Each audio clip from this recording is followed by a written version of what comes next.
Logan Pierce slid into my chair before the meeting was called to order. Not the spare one at the side. Mine. The seat at the head of the operations table, the one reserved for the senior operations director. For 17 years. That had been me. Across from us stood Daniel Whitmore, our CEO and self-proclaimed visionary. He adjusted his cufflinks. We're initiating a strategic refresh within operations. Strategic refresh. Corporate for demolition. Then he turned to Logan. Effective immediately. Logan Pierce will assume the role of division lead. I lost my spot in just 3 minutes. That was terrible. As I recount this, I keep rubbing my hands together because this cold is no joke. What's the temperature where you live right now if you're still here with me? Please share your lucky number with me. Let me tell you about the person who just replaced me. 30 days ago, Logan had joined as a strategic transformation consultant, a temporary advisor with an MBA and a deck full of buzzwords. Now he was being handed authority over a division I built from a 3-person unit into the company's most profitable arm. Logan stood smoothly. We're shifting from relationship dependency to scalable systems, he said, advancing a slide filled with process charts. Agility over legacy. Relationship dependency. That was his term for the client network I cultivated over 17 years, retention rates above 95%. Crisis interventions that prevented lawsuits. Renewals closed without discounting. The operational framework. The reporting architecture. The escalation matrix. Every system he was praising had my fingerprints on it. My managers avoided eye contact, not out of disloyalty, out of fear. Daniel nodded as if innovation had just occurred. Kelly will transition into a strategic advisor role. We value her institutional knowledge. Institutional knowledge. That's what you call someone after you remove their authority. Logan looked at me, smiling with executive-level sympathy. You'll be invaluable during the transition. Kelly. Shock hit, first clean and precise. Humiliation followed public. Calculated. But humiliation has a short shelf life when you understand power. I congratulated him. Calm voice. Steady posture. Before we continue, I'd like to pause for a moment. What you're about to hear is a fictional story, built on real professional experiences and situations, with some elements created using artificial intelligence to bring the story to life. I hope it leaves a lasting impression and gives you an engaging experience. And if you're feeling tired, please take some time to rest and take care of your health. Logan didn't fire me. He rewrote me. The first memo under his leadership was titled Centralized Client Governance Initiative. It sounded clean, efficient, visionary. It also removed my name from every strategic document tied to the division I built. 17 years compressed into a footnote labeled Legacy Framework. In the next meeting, he announced that all flexible client arrangements would be eliminated. Non-scalable concessions create operational drag, he said, pacing confidently in front of the screen. Those concessions were the reason we survived 3 major crises. I remembered negotiating a settlement at midnight to prevent a multi-million-dollar lawsuit. I remembered restructuring a volatile contract to keep a hospitality chain from walking. I remembered persuading a furious client not to escalate to litigation after a vendor failure that wasn't even ours. None of those victories fit neatly into a standardized template. Logan clicked to the next slide. Emotional loyalty is not a strategy. The room stayed silent. My managers stared at their laptops, careful not to choose sides. I kept my expression neutral, even as something tightened in my chest. Emotional loyalty. That was his phrase for trust built over years of consistent delivery. 3 days later, our first client pushed back. A renewal stalled. They questioned the abrupt policy changes and the removal of previously agreed terms. Logan blamed resistance to modernization. That afternoon, while reviewing the revised governance policy, I noticed something interesting. He had cited Section 8 of our Master Client Agreement. There were 47 pages in the appendix. He had clearly never read them. 2 weeks after Logan's governance reset, client retention dipped by 6%. That might not sound catastrophic to an outsider, but in our division, Even a 1% fluctuation triggered executive alerts. By week 4, 2 mid-tier accounts had postponed renewals, and a third requested strategic clarification. Internally, morale shifted in quieter ways, fewer hallway conversations, longer pauses before meetings began, resumes quietly updated during lunch breaks. Logan called it legacy complexity in a leadership sink. He leaned back and said, "We're uncovering inefficiencies that were masked by personality-driven management." His tone suggested archaeology, as if I'd buried problems beneath charisma. I took notes. Daniel Whitmore. Our CEO didn't look convinced, but he wasn't ready to admit doubt either. Instead, he pivoted. "Kelly, I'd like you to support the quarterly performance report," he said. "We need clarity, clarity." That was a safer word than rescue. I agreed without hesitation. As strategic advisor, I still had access to reporting infrastructure. I pulled raw data directly from the system, no smoothing, no narrative framing, no selective metrics. Retention trends, revenue contraction, escalation frequency, client satisfaction deltas tied precisely to policy changes introduced over the past 30 days. Logan tried to contextualize the data during our prep session. "Let's emphasize long-term upside," he suggested.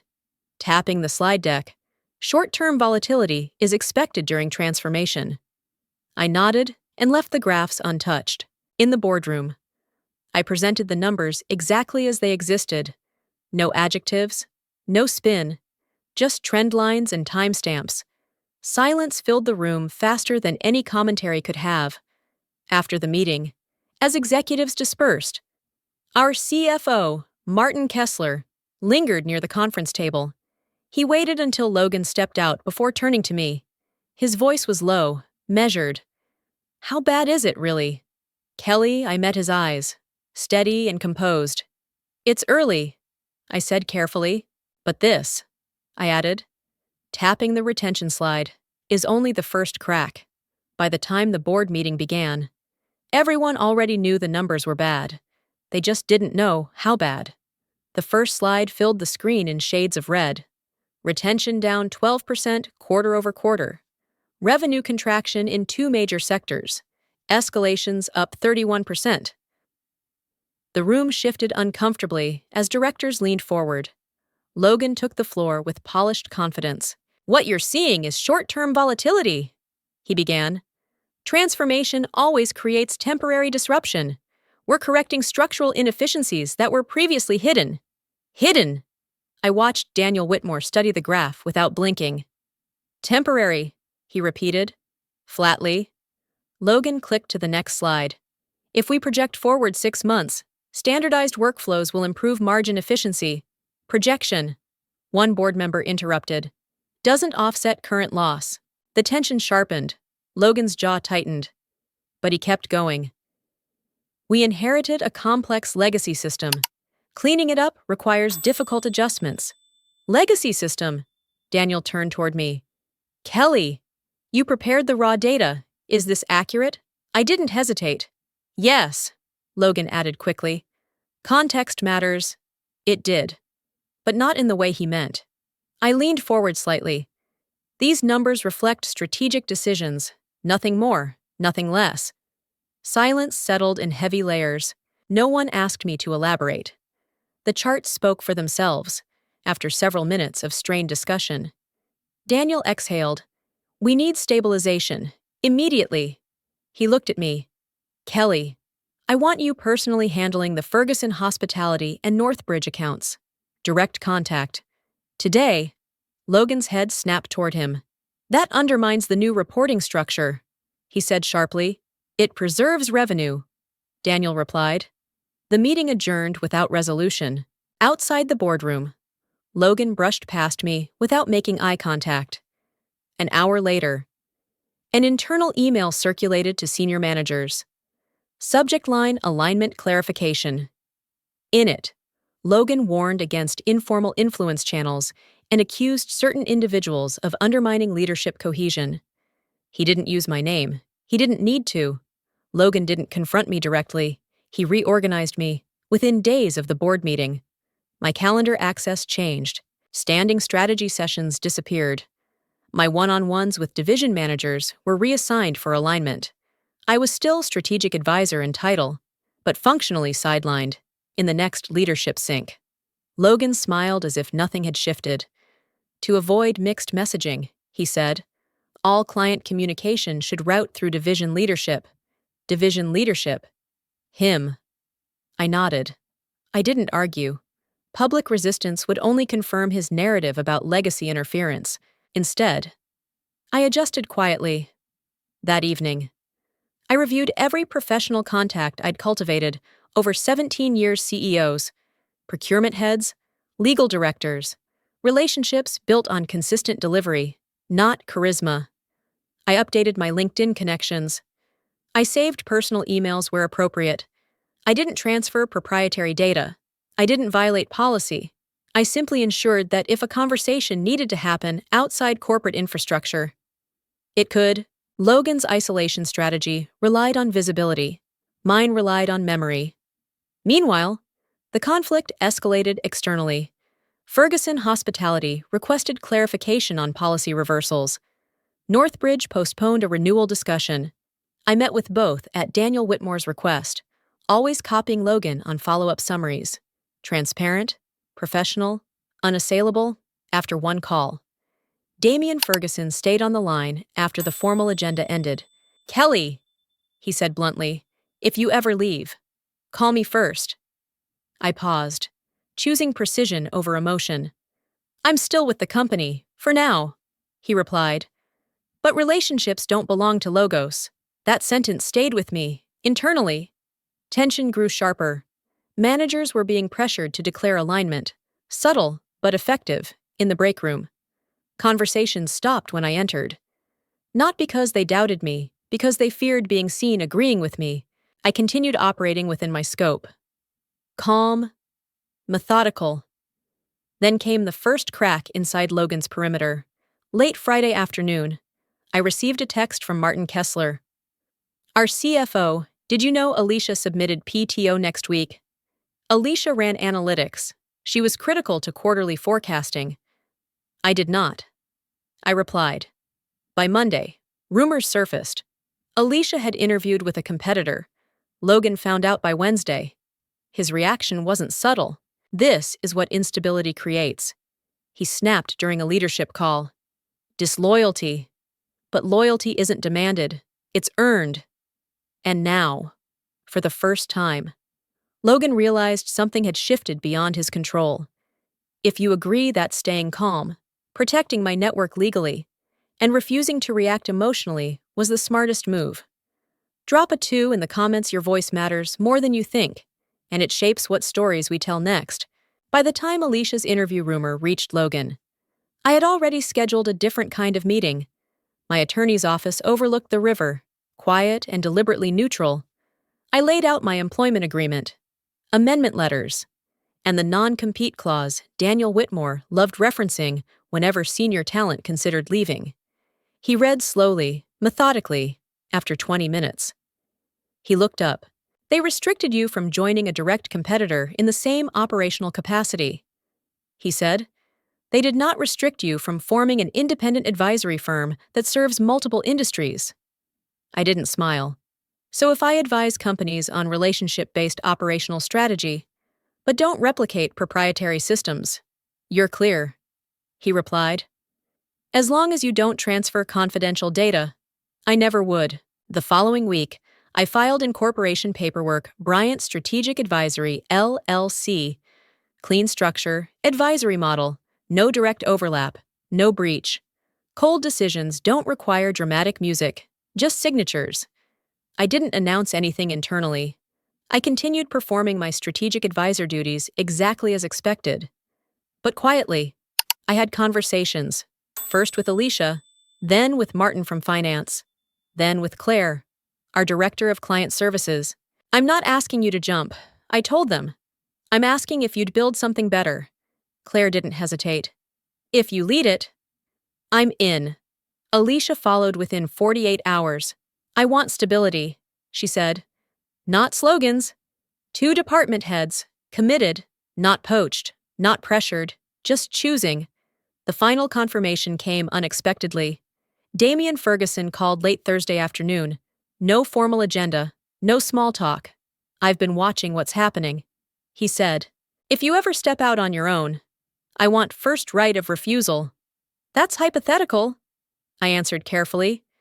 "Not to me," he replied. "When you leave, we'll sign." I didn't correct him. That night, I reviewed my calendar. I had access, influence, and timing. Logan still believed he was restructuring a division. He didn't realize I had just registered an exit strategy. And this time, the leverage belonged to me. I didn't sabotage him. I simply stopped rescuing him for weeks. I had been quietly stabilizing accounts Daniel assigned to me, smoothing over abrupt policy reversals, and translating Logan's efficiency upgrades into language clients could tolerate. But after Bryant's strategic advisory was officially registered, I recalibrated. If Logan wanted to lead, he could lead. When the second wave of restructuring rolled out, it was louder than the first. He announced a performance acceleration framework, consolidating account managers and replacing customized reporting with uniform dashboards. "Consistency builds confidence," he declared in a division-wide call. Confidence, apparently, did not require listening. I limited my involvement to what my role strictly required. No informal strategy calls, no pre-meeting warnings, no quiet late-night edits to prevent preventable mistakes. If Logan sent a proposal directly to a client without consulting historical context, I let it go. Within 45 days, 3 accounts formally terminated their contracts. Not paused. Terminated. Each cited misalignment with service philosophy. I forwarded the cancellation notices to finance without commentary. Daniel Whitmore's patience thinned visibly. During executive review, he asked, "Why are we losing legacy accounts?" Logan responded with rehearsed optimism. "Short-term contraction is expected during transformation." Daniel didn't nod this time. The tension in the office shifted from uncertainty to anxiety. Managers spoke in hushed tones again. But now the concern was different. It wasn't about my position. It was about survival. Then Logan called me into his office. "I need alignment," he said, sliding a document across the desk. "We're implementing an additional confidentiality agreement. I want you to sign this." I skimmed it. Expanded non-disclosure terms, restrictions beyond my existing contract, vague language around informal advisory influence. This wasn't part of my original agreement. I said calmly, "It's necessary for cohesion." He replied. I met his eyes. "I won't be signing that." The silence between us wasn't explosive. It was strategic. And for the first time, he understood I was no longer operating within his design. The invitation to the boardroom came without explanation.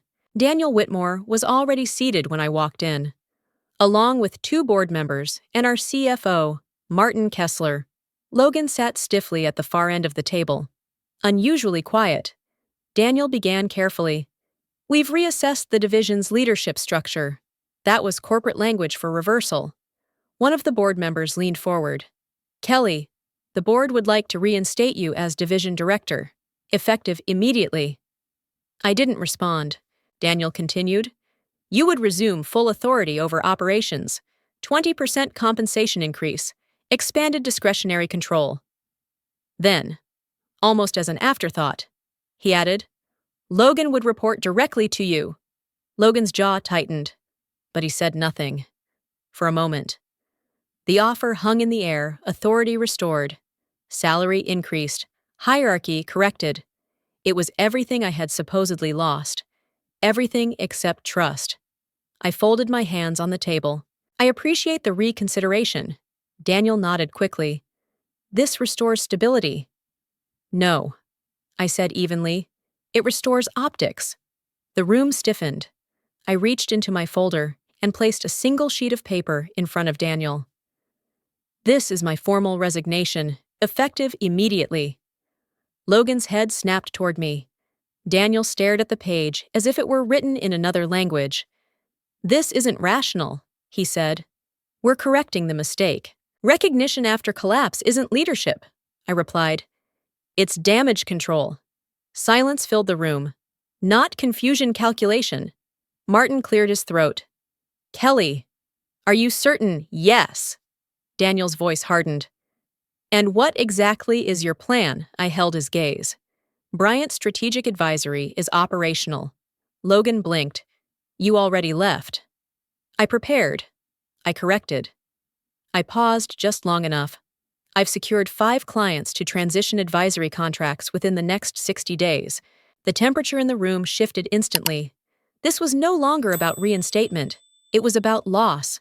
And for the first time since Logan took my chair, I was the one setting the terms. The collapse didn't happen all at once. It unraveled in sequence. Within the first 2 weeks after my resignation, Alicia submitted her notice. Claire followed 3 days later. By the end of the month, 4 more senior managers had accepted offers elsewhere, 2 with me, 2 with competitors who suddenly saw vulnerability in our division. Daniel Whitmore tried to frame it as normal turnover. It wasn't. By day 60, 10 key personnel had left. Not entry-level staff decision-makers. Analysts who understood the forecasting model. Account leads who carried long-standing relationships. Operations managers who knew where the structural weaknesses actually lived. Revenue reflected the exodus quickly. The quarterly update showed a 38% contraction in division income. 3 major renewals failed to materialize. 2 clients transitioned to my advisory firm. 1 simply exited the market relationship entirely. In executive meetings, I was no longer attending. I was told Logan doubled down. We're purging dependency. He reportedly said, This is strategic reset. Boards don't respond well to euphemisms when profit margins shrink. Logan's title changed quietly first. Division lead became interim operations manager. Authority narrowed. Reporting oversight increased. 30 days later, he was terminated. Officially. It was misalignment with performance objectives. Unofficially. He ran out of insulation. Daniel didn't fare much better. The board initiated a formal review of leadership judgment. Specifically, the restructuring decision that triggered talent loss and revenue decline. The term used was governance failure, for the first time in years. Daniel was answering questions instead of asking them. I watched from a distance, not celebrating, not intervening. Consequences don't require commentary. Then the call came. Victoria Hale from the board requested a meeting. Neutral tone, private setting. We made a strategic error, she said directly. We're restructuring oversight. She paused before continuing. We'd like you to serve as independent strategic advisor to the board. Not to Daniel. Not to the division. To the board, for the second time in this story. The room went quiet. Only this time, I wasn't the one being replaced. 6 months later, the skyline looked different from my office. Bryant's strategic advisory occupied the top floor of a renovated brick building overlooking the river. 12 former colleagues now worked beside me. Not under me. We weren't rebuilding what I lost. We were building something leaner, sharper, intentional. 5 founding clients had expanded their contracts. 2 new enterprises signed within the last quarter alone. Revenue projections were steady, conservative, real. No slogans, no strategic refresh. Just performance. At an industry leadership conference that fall, I saw Daniel Whitmore near the registration desk. He looked older than I remembered. Tired in a way spreadsheets don't show. Kelly, he said, forcing a polite smile. Bryant's strategic advisory seems to be doing well.